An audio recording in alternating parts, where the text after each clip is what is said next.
My first internship with CBC was in Edmonton, and they were like, what do you want to do? And I was like, I want to go to the Northwest Territories. I just had this feeling that it's a beautiful part of the world.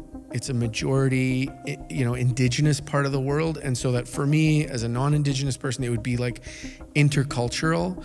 And I thought it would be, as a journalist, adventurous. Like I would be on a float plane, I would be on a skidoo, I'd be on a boat, I'd be out in the cold. It would be exciting. Having an entry-level job in a urban newsroom wasn't tantalizing to me.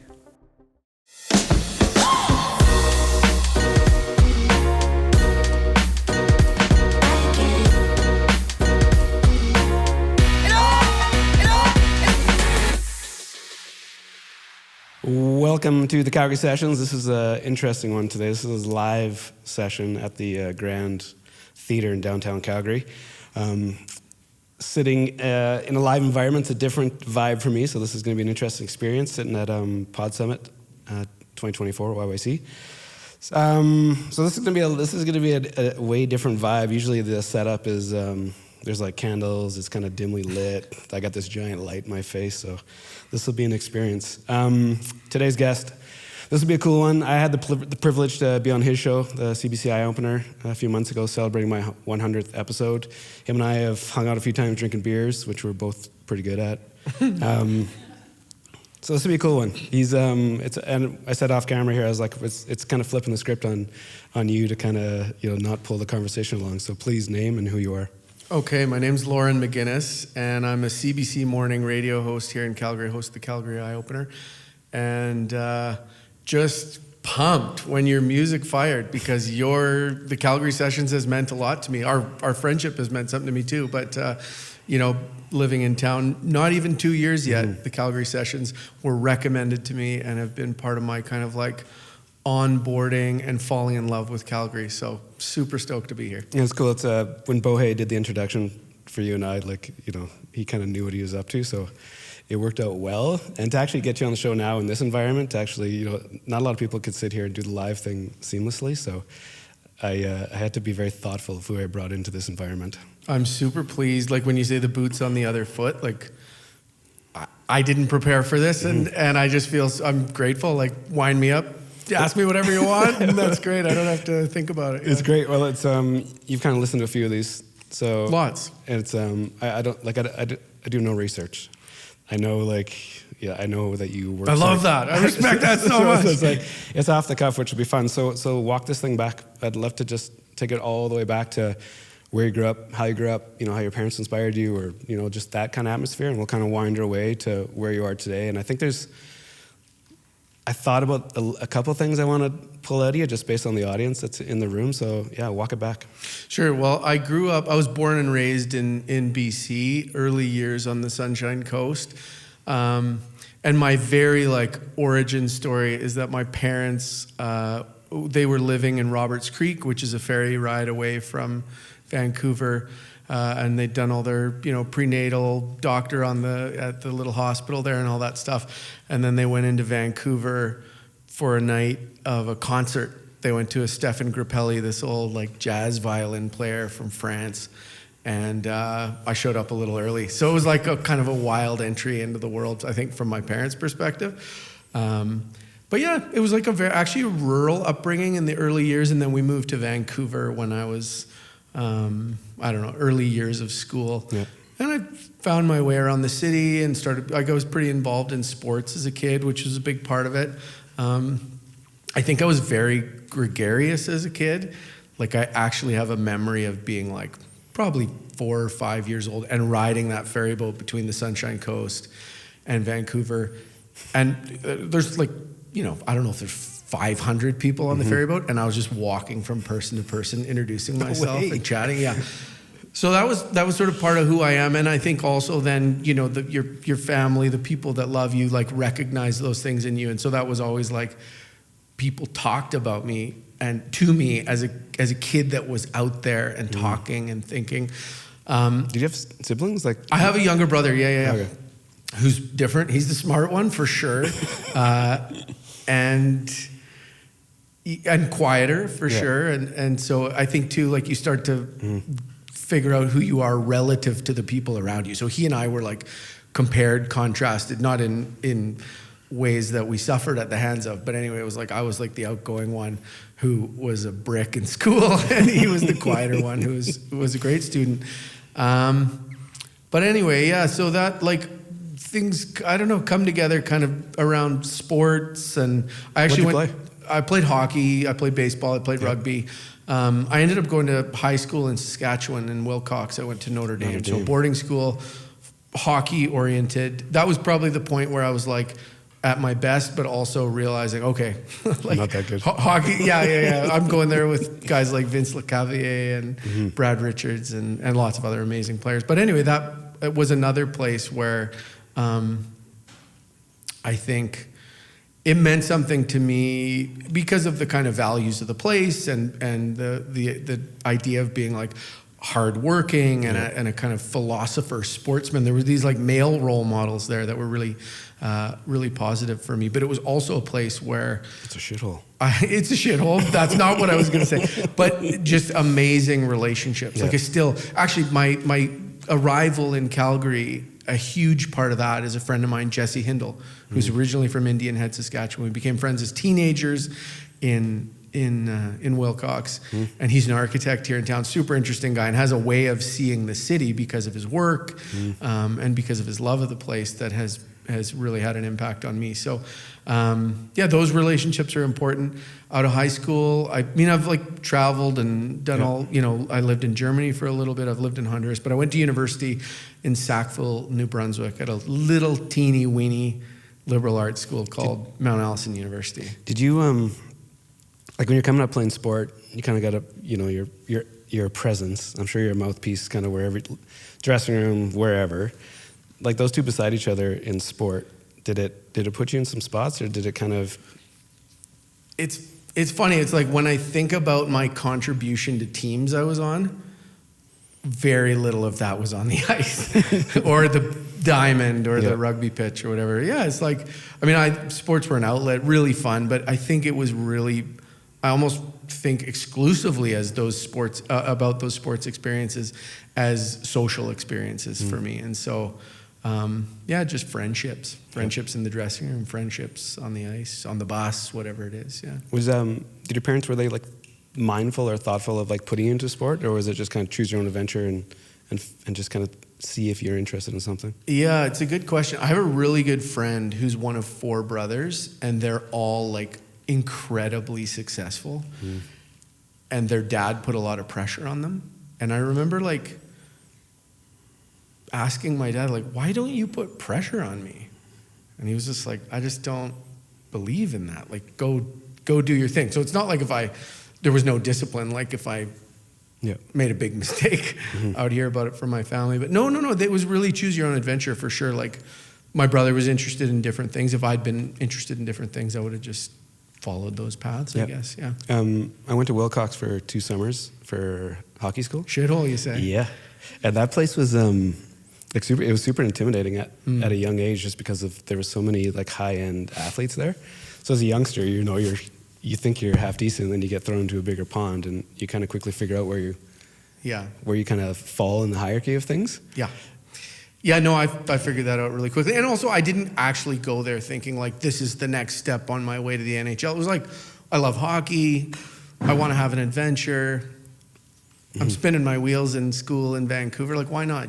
So it was more like, a sense of adventure than like, this is a step on a path to get me somewhere particular. I remember at the end of that street or whatever, that dirt road, there was that like a convenience store or something. And they sold these little pizzas. And I can't remember, this was like, I don't know, this is probably early 90s when I was there. That's the only thing I remember. Yeah, Jesse, the like caretaker of the whole place, and little pizzas. We called that place the Ront, the restaurant. And, it was like, one place where one of the 300 guys there could, if he could try and get a date with one of the 100 girls, could take her down to the Ront for a pizza, as you say.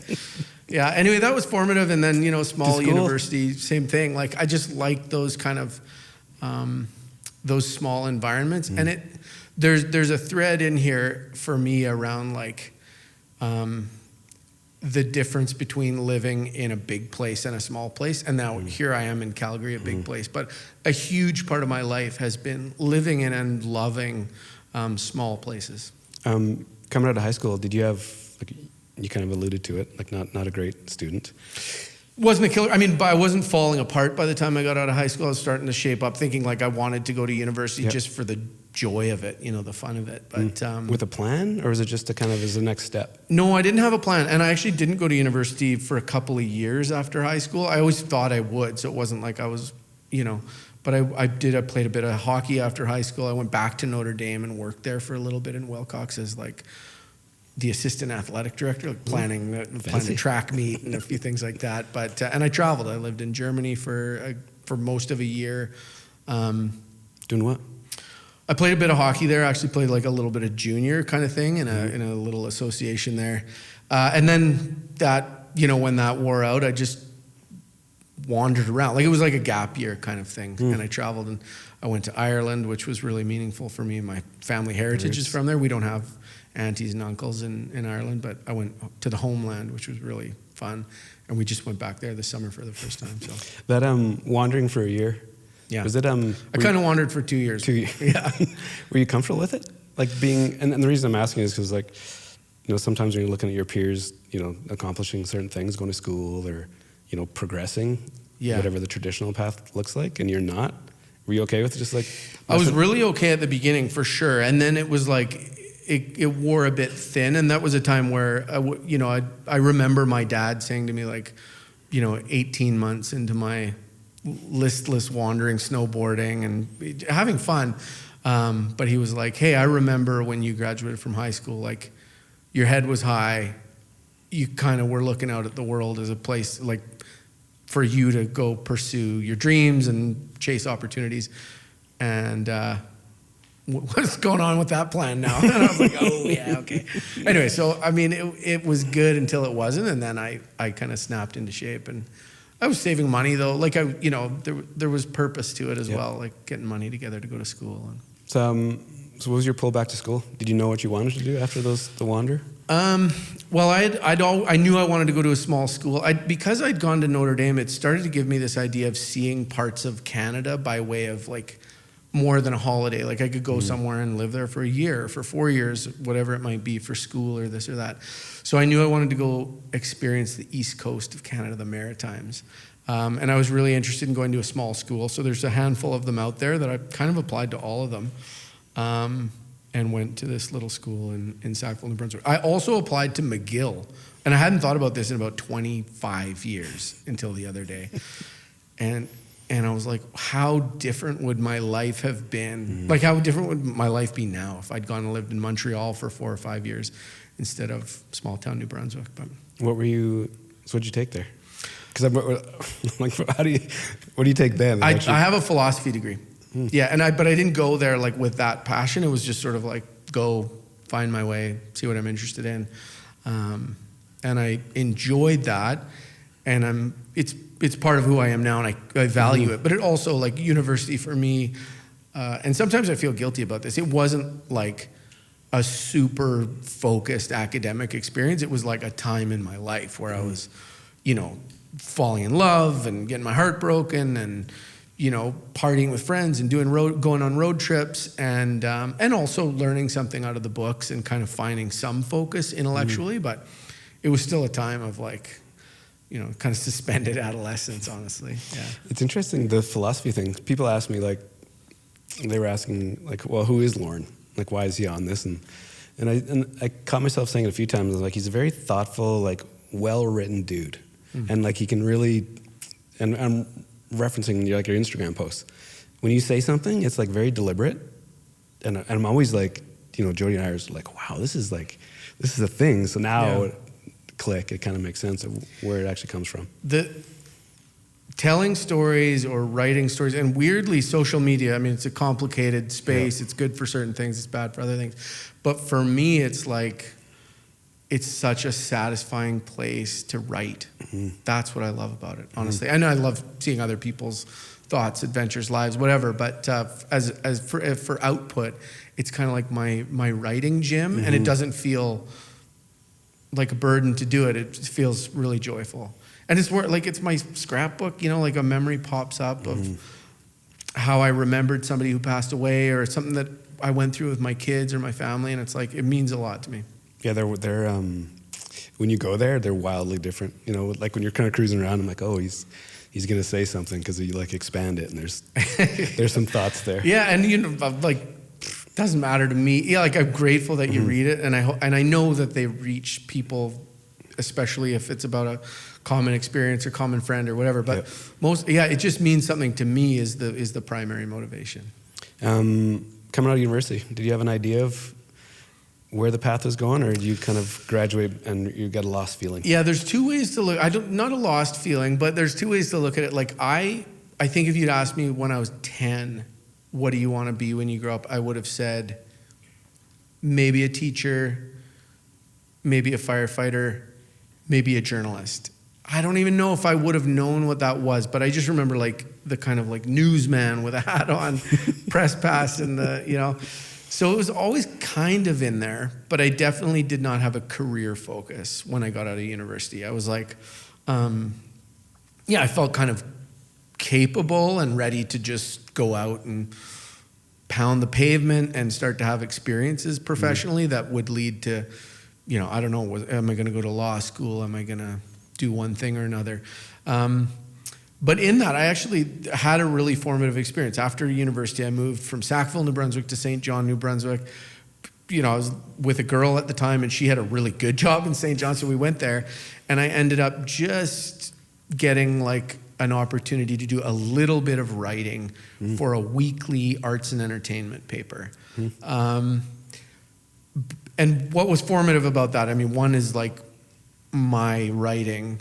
This is pre-social media and all that stuff too, but like my writing went into print and people would read it at the market or at the cafe and respond to what they were reading. So that was like unbelievable.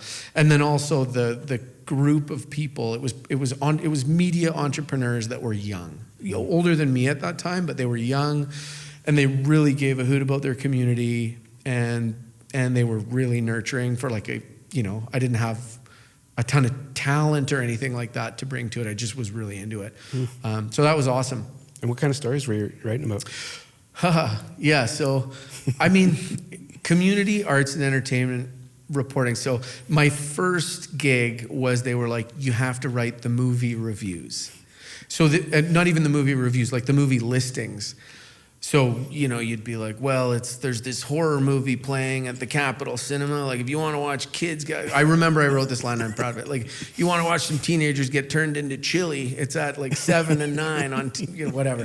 Anyway, so that was like just a little micro thing. But then I remember getting to interview artists who were coming to town, musicians who were coming to town, reflecting on kind of community developments, like, oh, there's a row over whether they're going to refurbish a theater or whatever, and I would write a bit about that. I have a really positive memory of they booked like the headliner for their summer Oceanside Festival in St. John, New Brunswick, and it was Trooper, and I was like, yawn, like they're Trooper, come on, like that's 30 years ago stuff. And they said, well, interview the guy and see what he's all about. And he was so rad. This was just over the phone because it's in advance of them coming. But I remember him, like, I just was like, oh, you for 30 years have been doing something you flippin' love. And sometimes that means selling out the Pacific Coliseum 4 nights in a row in 1984 for the biggest run of shows of your career. And other times it just means you're at a rink in New Brunswick and 1,000 people can sing your songs back to you.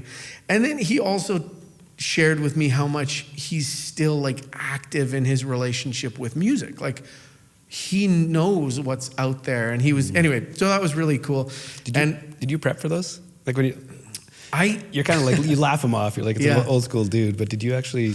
I don't think I would have prepped that much for that. I mean, I almost don't remember. So I'm kind of telling you like, vague. what do I think Loren McGinnis in 2003 would have done? I would have thought about it, but I wasn't like doing a ton of research. It was sort of open, and then So where does it progress from like those kind of interviews? Yeah, well, I mean, it's a little ziggy zaggy. I went and lived in Honduras for a year doing an internship through the federal government, through the Canadian International Development Agency at the time, and that was like, I think you needed to speak Spanish to get this internship, so they rejected me because I didn't speak Spanish. They gave it to somebody who was bilingual, and then that person like couldn't go, and they were like, "This internship starts in 2 weeks. Like, Loren, would you go?" And I was like, "Yeah."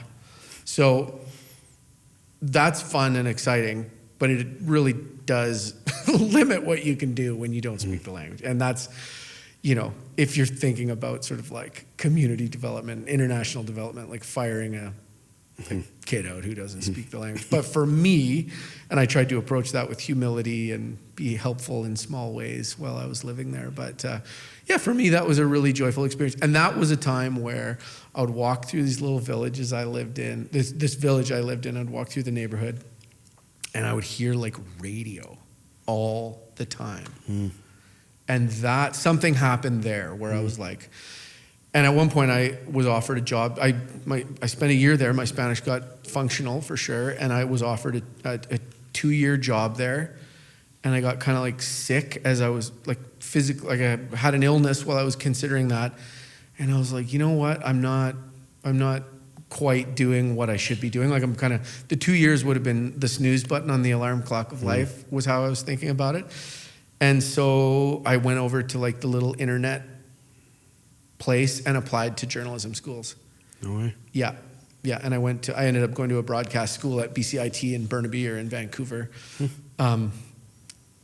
It was, I was in such a rush to get through that. I didn't want to go to school. I wanted to work. But it promised a foot in the door and it delivered. So what was that? I'm trying to like picture you kind of cruising through the neighborhood and you hear this radio. Like what was it that clicked? It's interesting. The radio, a lot of it was like church, like people listening kind of. So, church is its own thing, but it wasn't the content for me. It was just like, it was so accessible. Like I don't know, it just made me, it kind of like clicked in where I was like, oh, I love radio. And it's kind of pure. And by then also, I think I was, like writing was starting to become important to me. And I thought there's a lot of writing in radio, and there's a kind of a specific kind of writing. And I also thought radio will be my like, I could maybe make a living in radio enough so that I can write full time and, I don't know, write books or whatever. What year was that? Something like 2004, 2005. 20 years. Yeah. Ish. Yeah. Ouch. Anyway, it led me to BCIT, which led me to kind of like CBC internships and basically this wholehearted focus I had on getting up to the north, which ends up being a huge chapter in my life where my career became what it is or was. I met my wife. We had our family up there. So the north was big. And I remember like in journalism school, they would say, well, you might have to go work in some far-flung, smaller community and work your way back to the city. Yep. And I remember being like, you're wrong. You're just wrong to think of cities as the place and the outlying communities as less. And I had a friend that I'd played hockey with in Saskatchewan who was from Yellowknife, and I was like, I know that I want to live in the north. Why? Like, just because of him or like different experience? Not because of him. He was helpful because I knew that I had support. I could go land on his couch for a minute. But I just had this feeling that it's a beautiful part of the world. Like, and I know you just know that from like postcards or whatever. But it's a landscape. I knew that it's a majority, indigenous part of the world. And so that for me as a non-indigenous person, it would be like intercultural. And I thought it would be, as a journalist, adventurous. Like I would be on a float plane. I would be on a skidoo. I'd be on a boat. I'd be out in the cold. I would just be it would be exciting in a way that, having an entry-level job in a urban newsroom wasn't tantalizing to me. Kind of like, it's a little obscure, like it's a little off the beaten path to kind of like, to trust it like that. Yeah, I remember like my first internship with CBC was in Edmonton. And they were like, what do you want to do? I was like, I want to go to the Northwest Territories. And they were like, for how long? And I was like, forever. And we're like, why? And I was like, well, maybe I don't know if I'll go forever. The point isn't that it's a failure if I don't, but it's like, I'm not going there for a minute. I want to go there. I just had a feeling based on the things I've said that the work would be really interesting, that it would be socially cool, and that like I like fishing, I like hiking, like so it's just sort of there's also a lifestyle piece that for me was appealing. So how'd you get there? What was the? I drove. So what was the job offer? What was the thing? The job offer, I feel kind of proud of this, honestly. The job offer was 3 weeks of unpaid. That was it.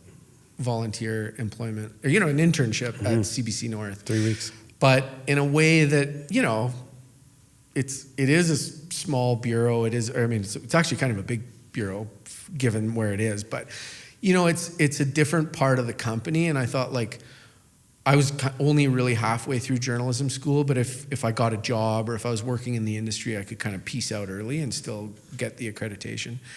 And I was just like, I also feel like it's a place where it's not big fish, small pond, but it's like I could go in there and be like, hey, I know I'm only here for 3 weeks, but actually what I want to do is stay here forever.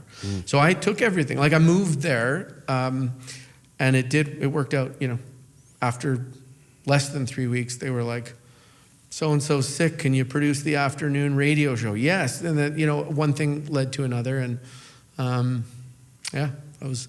And that was 14, 17 years? How long? Yeah, that was 2006, 2007 was the winter that I got up there. I think it was like January 2007. And I moved here in January 23. So, when you're up there, like, do you just like all in? Like feet first, face first, just say yes to everything, experience everything, meet people? Like, and does your personality, that kind of, you're not afraid to talk, you're not afraid to be around people, like, does that help you get on the path? Yeah, I mean, there's sort of like, there's a few ways of looking at that. So socially, it's like, I got my buddy from high school, a few other friend of a friend, whatever. And so right away, that's off to the races, lots of friendship, Yellowknife's a community of 20,000 people. I got there in the middle of winter. It's dark, it's cold. Like, people do fun stuff, you take care of each other, you kind of make your own social experiences. So that was really good. The work, I said yes to everything, and part of that was like, I was not good at any of the jobs yet. And so you need to be helpful, you need to be useful. So I was trying my hardest to do that. But I also think back, like, especially now if I'm supporting somebody who's new in their career, who comes into CBC, I'm like, I don't care if they're good at it yet. It's like you look for a little spark. Because the grace that I needed in the workplace was, I needed tons of it. I needed people to be patient. I needed people to show me things repeatedly because it didn't take the first time, whatever. And then as a journalist, like, you work outside. You're not at your desk, you're out. And in that, it's like the North was such a special place to learn and like to kind of grow up, to go from being kind of a young pup to like really caring. And I fell in love with the land, and I fell in love with the water. And I had like people that had, were really connected to those things and connected to their communities, make a decision to interpret those things for me and share them with me. And so, the North became like a real home, like somewhere I just really, and I felt like over time I had a role there too. Like I could really reflect the best of it back to it. And, Did you, comparing it to the postcard idea that you had when you got there, and you start like settling in, and once the 3 weeks are gone, you're like, I'm going to be here. the postcard idea versus reality. What was your... Yeah, good question. Thanks, I would say that the North lived in my brain as a kind of exotic place. And then when I got there, it very quickly was not exotic to me. It was just like, oh, one of the best kept secrets about this super cold, super dark place in the winter where there's the midnight sun in the summer is that it's actually really livable.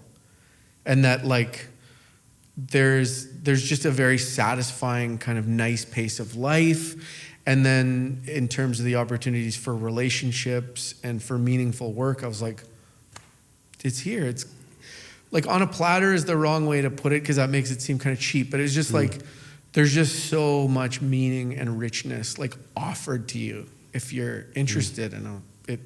So, and I was bad at the job. I didn't know.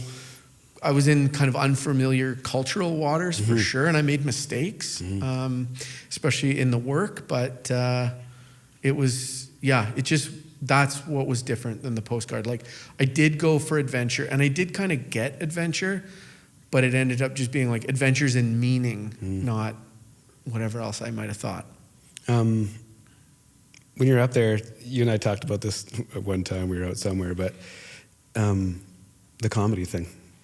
Oh man, like this was a wild card I really didn't see coming when I was chatting with you. But up there is where you started it. Yeah. So I mean, on a whim. Yeah. So I've done some little bit of stand-up comedy. Like I've done a little bit of stand-up comedy for a long time, which in the end kind of ends up being a little chunk of comedy. And I would say, like the courage to do it up there. Yeah, I mean, it just happened up there. I think it was just like the time in my life. But then it became part of, like my comedy was about the North in a lot of ways. And you're doing comedy in a room full of people that know you. Like it's not, people are like, well, let's go to the comedy club on a date and see Joe Blow we've never heard of. So it's like that in one way makes the stakes really high. You're like, okay, I'm kind of shitting where I eat here, you know? But in another way, it's like you can play with your own identity in front of and with people who know you. So comedy, it has like a little bit of that writing thing, although I always feel generally like I approach comedy unprepared and underwritten. But the kind of bringing what might be writing off the page and joking around with people, there's something fun and, the fear in it. Like I'm not afraid to be on stage with you. I'm not afraid to host a radio show. And the comfort has come over years and repetition, but like it's almost crippling, the fear that I experience still when I do a bit of stand-up. And that definitely is tied also to the reward of like when I do it. And it works okay. It's a drug. It's a drug. You love it. It's so much more thrilling than like anything I do. Now that doesn't mean it's better. Like being terrified and then getting over that and then like surviving and feeding your ego with people's laughter and all that. Like it's complex. It's complex. But it's something like super invigorating. When did you get half decent at your job and then kind of get the gig to host? And how long did that take? And what did that, like how long did Not in the order you just said. And what I'm curious about is just like, you have an idea, you want to like be in a place, but there's a bunch of work that has to happen to actually make the thing happen. Yeah. Sometimes people expect it to go very quickly, but there's actually a lot of shit in the background you got to deal with. Yeah, I've thought about this, and I've thought about ambition, like what it is, and that in a weird way, I don't have much of a relationship with it. Like I'm 40, I'll be 46 in a week here, and I'm sometimes thinking like, would now be a good time to start being ambitious? And so there's all kinds of things in that. There's like privilege in the fact that like I could get what is for me probably the best job in the world for me without having kind of had a plan. It's not that I haven't tried hard. I am hardworking and I really care about what I do, but none of it is in the service of ambition. So I met my girlfriend at the time. She's now my wife, in Yellowknife. She's a teacher. She was teaching there. She wanted to further her education. So we moved to Toronto for a year and a half so she could go to grad school there. And I worked at CBC. I'd actually quit CBC and was working for the Truth and Reconciliation Commission and doing freelance stuff. And I shot a documentary with a friend. And so I was having kind of like a freelancey, exciting moment. And then we went to Toronto. I didn't really know what was going on. Needed to make a living, only income because she was teaching. I blew through her student loans. So anyway, I wanted to contribute. And so I went and popped into the CBC and got a job there. So I was there when the host job of the Trailbreaker, which is the morning show up north.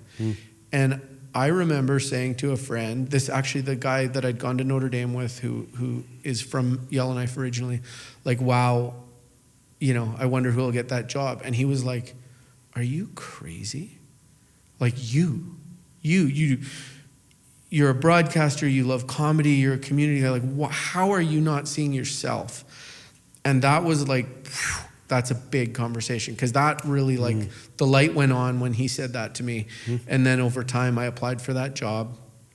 It became available. I applied for that job. We were finishing up. My wife's education was finishing up in Toronto.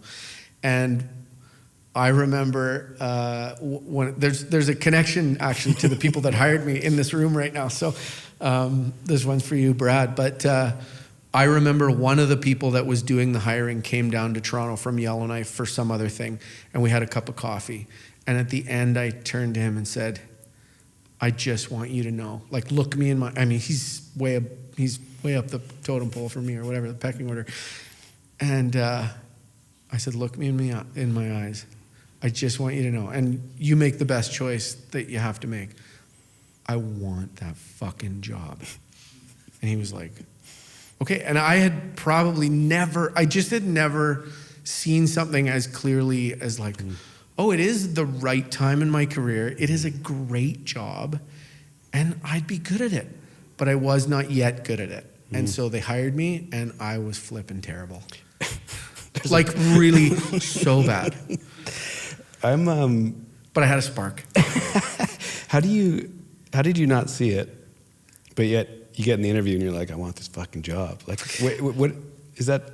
I think I didn't see it almost, and this is like a boring answer, but almost because of like organizational culture, where it's like, oh, there's like a queue. There's a lineup for this job, and I'm not really in the lineup. And so it was just sort of unoriginal thinking. It wasn't like, I just hadn't put it in focus in the right way and thought, like, whatever is in my way is not my problem. It may be the thing that trips me up, but like, I'm going to ignore that and just go try and get it. And a friend saw it, and that was super helpful. Why were you so shitty when you started? Like, because I hadn't done it. I hadn't really practiced. I'd been a reporter. I'd been a storyteller. I'd done comedy. But sitting in a studio, making live radio, interviewing people, managing nerves. I think in lots of things I'm a late bloomer, and in the career path that is like, outside of family, my life's work and my life's meaning, I was not good at it until I did it for probably a year. And I knew I wouldn't be good at the beginning because I hadn't done it. Yep. But how good I thought it would take me a week to get took me 8 weeks. How good I thought I'd be after 2 months took me a year. And how good I thought I'd be after a year. And I hope it doesn't sound purely like sort of blind bravado, but I just mean it's reps. Yep. It's slow. I did try hard. I did show up. But I, by then, had a real excitement for the job. So it wasn't like soul crushing to be bad at it. Yep. It was just a slow climb. I started the job in April, and at our first like Christmas open house, this really good listener, like a audience member, very good listener of the radio show, came to me, and he's a high profile northern doctor, practiced all over the north, done all kinds of important research that has funneled out across the country. Just a really interesting guy, and a radiophile. He's 6'5" or something like that. He put his huge hand on my shoulder at the Christmas open house, and he said, "You've really started to get the hang of this." And I was like, and he goes, "Which is good." Because when you started, listening to the radio was like watching somebody you care about rollerblade down a super steep hill. And that's how it felt. It felt like wild, like I was not in control. I didn't, So you just have to learn that. What, same environment as like the Calgary studio, like face-to-face interviews, or were you kind of on the road bumping around? Like what I'm wiggling towards is, what part did you really enjoy? Like actually meeting the people and listening to their story? And then right beside that, what was the struggle? Why were you, why was it tricky? So sitting across from people and listening to them is amazing. I love stories. I love relationships. And so I've thought a lot about like, why do people tell their stories? Like, what is it? And I'm no longer surprised that they do, but the figuring out the why is a huge part of my life, like kind of philosophical exercise that's really important to me. And I think it has to do with like making meaning. And so in my role, it's like, I want you to make the most meaning for yourself. I want you to make the most meaning for the audience. I want you to possibly enjoy this. Not all interviews are about that, but so that is like, I feel so lucky to be able to do that. And then I try over time to get better and better and better at doing that. What was that's awesome. The other part is it's a live radio show. It is fun. Like the light goes on and you have to keep going. And so there's kind of risk in it. Like, I don't want to overstate it, compared to people that have real danger in their jobs or something, but it's exciting. And then what made me bad at it was inexperience, which led to fear. Fear so that I wasn't in the pocket. So that when you're talking and I'm listening, I'm also thinking about what's next. And that's a killer. So you could hear that. I was... Just weren't in it. I wasn't. And it just nerves and trying to get the hang of it. And I've been a radio host now for, 14 or 13 years or something like that. So it's also like the first time you talk to somebody who's really mad is kind of disarming. And that's okay.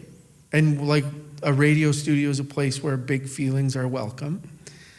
But over time, you just become more comfortable being around somebody who's really mad or somebody who's like mourning a tragedy or somebody who can't stop talking.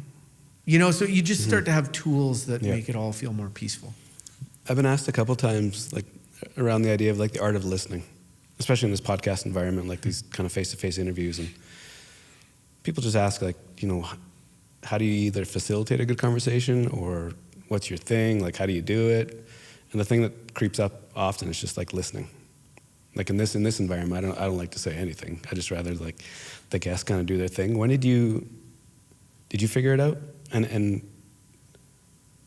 is it something you can figure out, or is it just you just got to like feel it and go with it?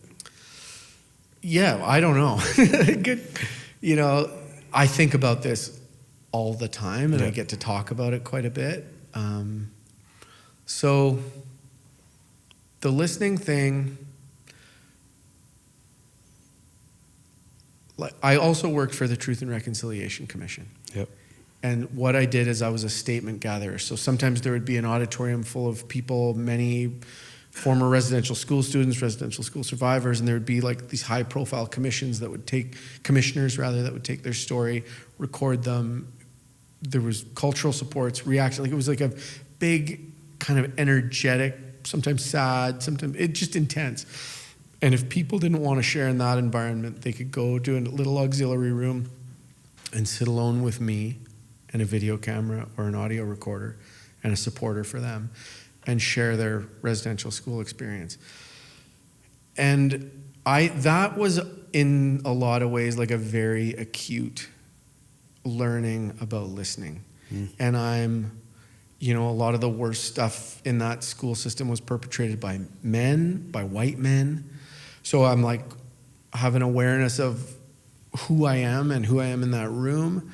And in that experience, it was like, I just felt like if I could listen well, and it's not counseling, I'm not saying, oh, but did you think of it this way? It's like, it's pure listening.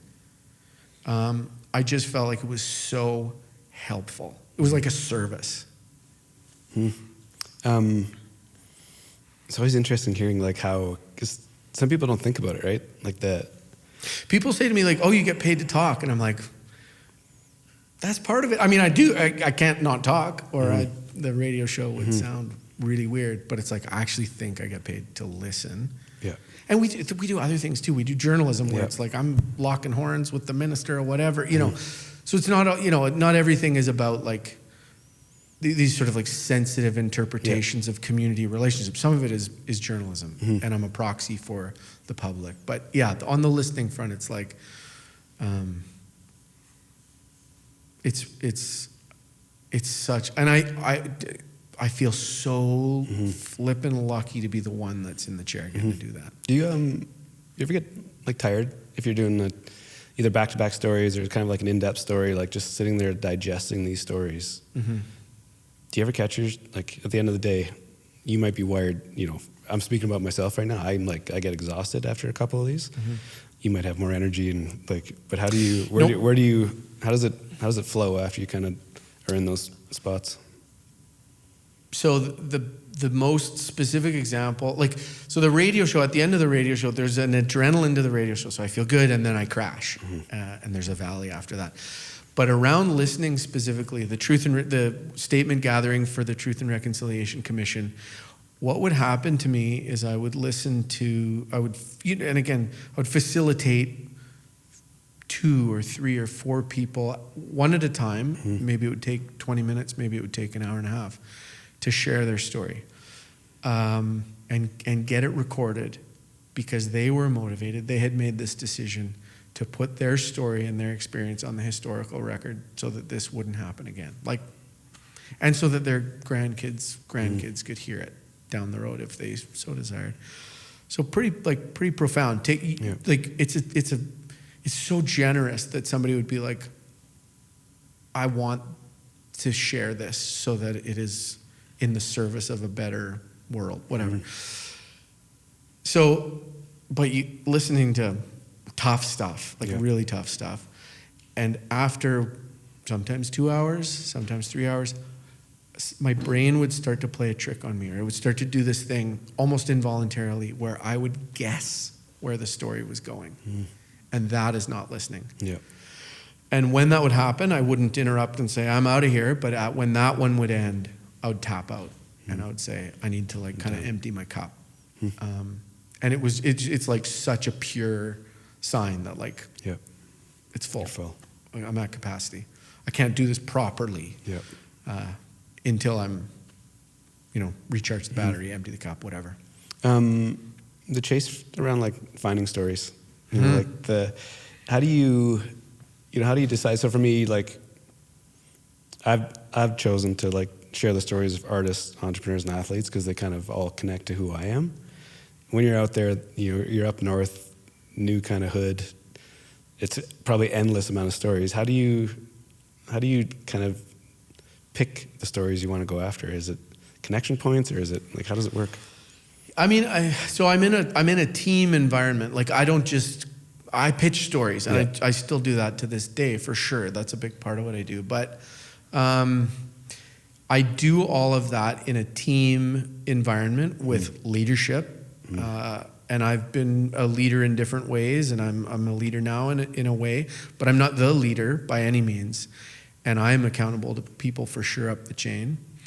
So it's funny, I naturally gravitate to stories that are about interesting people doing interesting things. I love stories about people finding a way to change, because I think that's powerful, and there's just always something special about that. And it proves to us and reminds us that we can change.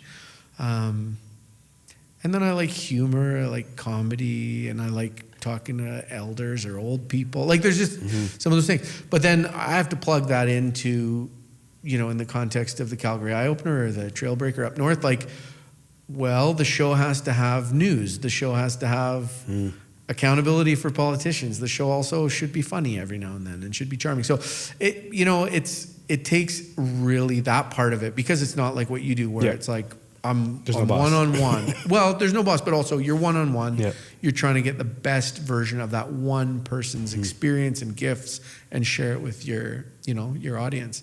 Whereas ours has to have, it's just different. They're short, and you want it to have movement in a different way. Yeah. So anyway, the long answer to kind of a simple question, but like, yeah. And the North, like the show I worked on, like I've talked to an elder and let them tell a story about a memory of being on the land with their grandparents when they were young and were living like a very different life than what we're used to now. And we would let them, or not let them, but like that story would have 15 minutes of airtime on the show. Now it's like, I can't pitch that in Calgary. It just doesn't. Yeah. Like there's an appetite for diversity and culture and all that, but it's like it just doesn't fit what we're trying to do here. When you were up there, does that create like a wildly deeper connection to the community up there when you're actually hearing these stories, meeting these people, versus just like you go up there and work in a different job that isn't like a community-driven job? Yeah. Does it get deeper quicker, and is it? I only know the one thing I did. I mean, lots of people connect to that community and the land and all that stuff up there in their own ways. And so, I don't have a way to contrast it. But for me, it's like you're just every day sitting in there in the pocket and being told stories. By people who are great storytellers. Like, it doesn't get any... No, it doesn't get better. Yeah. Doesn't get better. But it's funny, I also went up there like with a very much like an intention career-wise that I was like, okay, I'm a journalist. Yeah. And I have this like little experience with my, it's like somebody at the Royal Bank, they're like, is your address still whatever? They're just checking my details and they're like, are you still a journalist? And I was like, oh, I don't know. It's like, sorry, it wasn't an existential question. Like, does CBC still pay the bills kind of thing? Yeah. Anyway, so it's nice. Like one thing I really value about the transition to the show here is like there is a real verve and expectation and support to do good journalism, and so that's really satisfying. Perfect segue. It's like you're a goddamn professional. When you decide to move, what did that decision process look like? My wife and I and our family, we did not have a plan to leave the North. Like that was not in my mind. So that's the sort of basis. Like I thought I would live there forever. Especially like I'd now been there 17, 18, whatever it is, and just rooted down, had 2 kids born there. Like it really was home. But I was starting almost like in an analogy to that, like I'm full and I need a break thing. I was like, I don't think I can do this job forever. I think I need to think about another job, and not in like 2 months from now. But I thought, I'd sort of said to myself, I'm going to think about what to do next on something like a 3-year time horizon. And very quickly, somebody I know through professional connections at the CBC in Calgary called me and said, would you ever consider applying for a job here? And I said, no. And then he said, well, why don't you talk to my boss? And I'm like, of course I'll talk, I'll talk to anybody. And then it just all of a sudden started growing legs, like in a way that is almost inexplicable. It's like a momentum all its own. And Calgary is really important in this, because at one point, like my wife, who moved a ton as a kid, not a fan of moving over and over and over, was like, well, what if Vancouver calls? What if Toronto calls? And I was like, not interested. Like Calgary is just the puzzle pieces for me of falling in love and drawing meaning from where you live is like land, water, people, verve, politics, and I'm a Western Canadian, and the landscape is amazing. I come from prairie people, plus I love the mountains. And so, yeah, I was like, oh, maybe I could. And nobody's offered me a job. They've just said, would you apply? So we went through a family process, and it was actually really, really hard. It was really hard. And but I got the job, got offered the job in the end after applying for it, and had a hard decision to make, and we decided to move here. And it felt like, I mean, I could have thought myself into a tizzy about it for 10 years probably. I was sort of blue in the face from thinking about it. And then I just thought, you know what? It's a big world. We have a family. It's an exciting place. Let's just do it because it's better to be open to change. Did you, when you decided to come here, did you realize, did the idea around like responsibility, like a bigger voice, bigger area, bigger audience, was there anything, were you nervous about that? Like, did it feel like a little heavier? I'm still nervous about it. Honestly, yeah. Like every day when that light goes on, you got to catch yourself? Well, I'm not nervous in the moment to moment, but I had been the host of the morning show up there for 10 years. Yep. And you never have it licked. Like, one of the, whoever shows up. Yeah. Like yeah, and it's right. And you like the North could be somebody's muse for 100 years, and you wouldn't have it figured out, or you wouldn't get to the bottom of it. It would still be worthy of your attention and your learning and your listening. But coming here and a sense of expectation, like, and this is another thing about why I could get to yes, is like the Eyeopener specifically is this really interesting little institution. I mean, it's not that little. It's an institution in Calgary, and it has an interesting history. And this is stuff I'm still, deepening my sense of and my relationship with. But, but the fact that, like, when you say something on the radio,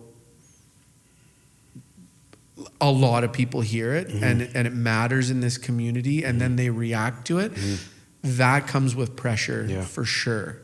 And I'm aware of that. And I don't want to come down here and I have some self-confidence. I know myself, but who knows if the audience is going to take to me or not. So there's risk and expectation and pressure in all of that.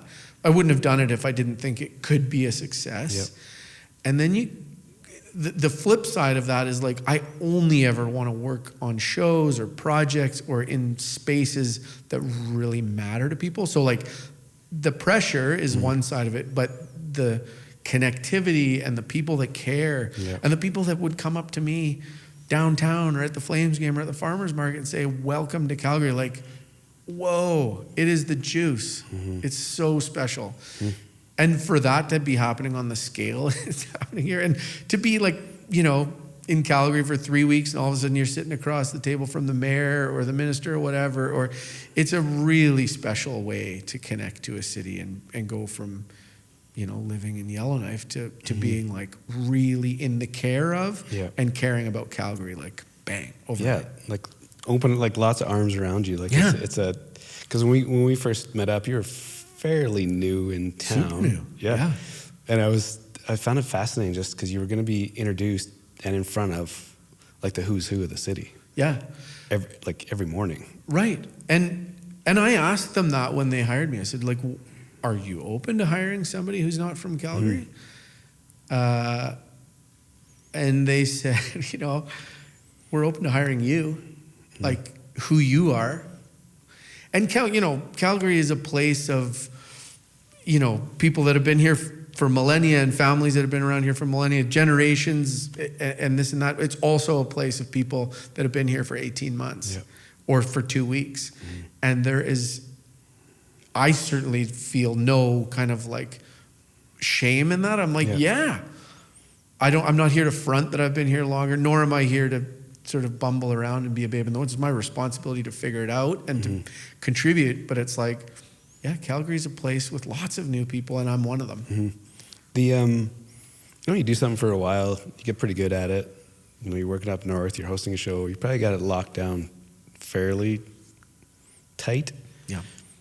do you ever, that idea of like maybe there's something else, what do you think that is? Do you think it's just like self-growth? Do you think it's new challenges? Do you think it's just allocating energy in a different way? Like, what do you think that little tick is that's like, no, there's something else? Yeah.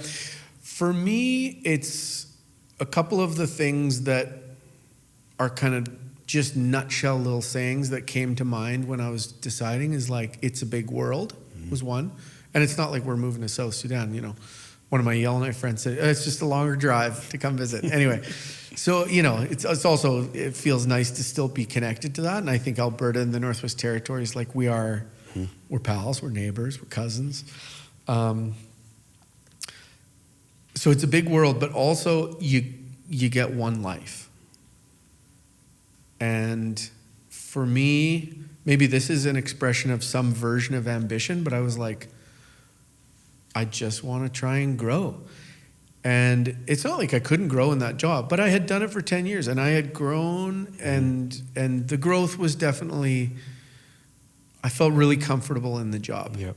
And I wanted to be stretched. I wanted to feel the pressure and expectations of something different. And that could have been up there. When I started thinking that, I did not think it would lead to a move. I thought it would just lead to doing something different. Yeah. That like the unknown, you know, like going from that, it's kind of like lockdown, you kind of know it, you trust it, to this different animal, different responsibilities. Is it like self-confidence that allows you to kind of just trust it and go that way? Or is it like, what allows you to take that swing? Yeah, so that's a good question. I mean, some openness to risk, but also a sense that this can and should go fine, like fine-ish, and maybe amazingly well. I don't know. But the self-confidence piece is like, over time, I'm going to learn if I'm a fit for this new team. Over time, I'm going to learn what are my edges with the audience. What's the audience going to think of me? Those are interesting questions. But ultimately, I have come to a sense that I don't suck at that job, and I can and I care about it immensely, and I wanted to try and do it somewhere else. So yeah, there's a confidence in it for sure, but it wasn't a confidence like, it's not bravado. It definitely, I mean, and there is bravado, there is ego in my life. I'm not trying to seem cool up here, but like in that sense, it's like, no, I don't have to feel like I'm brand new at this. I've put in, I don't know, I probably do 225 radio shows a year for 10 years. Do the math. It's like a lot. So yeah, I've sat in, anyway, so yeah, I feel competent. Yeah. And I thought I could bring that and try it in a new environment and be learning about a new place and caring about a new place and meeting new people and connecting with a new audience. I'm glad you kind of went there, just, you know, you started doing a little bit of math on how many times you've done the thing. Yeah. It's interesting in this environment, right? A bunch of like, in the podcast world, some people have high expectations, right? They want to like hit the thing in the first 10 or the first 25 or whatever the number is, right? And I think it's like anything. Like you got to do the thing for a long time. And sometimes some people might have a break at a certain point and their trajectory kind of goes a little quicker. Yeah. But, you know, I'm not saying Calgary's the job. It's a damn good job, but that's a decade into it to kind of have the skill set to do something, to make a move like that. That's right. And I actually don't think of this job as better or bigger or superior. I just think of it as the next, a next challenge. Yeah. Because I will never not love that job. Like that job of getting to do what I did. And we traveled all the time to small communities. Like I sat at people's kitchen table. Like it was so fun and deep and good. So I wasn't looking, it's not a ladder from my perspective. It's like, I can turn my attention to this, which is different and is going to be flipping awesome. And when I did it, I was not sure how it would go. And forget about like whether I'm going to sink or swim. It's like, what will my like relationship building with Calgary be like? And it has been amazing. And that's in one compartment. For a long time, like for a number of months, it in another compartment was really missing the North because they're quite different. But yeah, it's time, and it's the progression of time, and I feel really, really stoked about where I'm at in Calgary and kind of like where this could go for me on the show and in the community for sure. I don't know what you're going to say to this, how you're going to answer this one, but like radio and podcasting, how do you look at it? How do you feel they fit together? And when this kind of industry started popping off, what did you think? I'm an early adopter as a consumer of podcasts. Like, I've got favorites. I've listened for sure in the last 20 years to more podcasts than I have radio.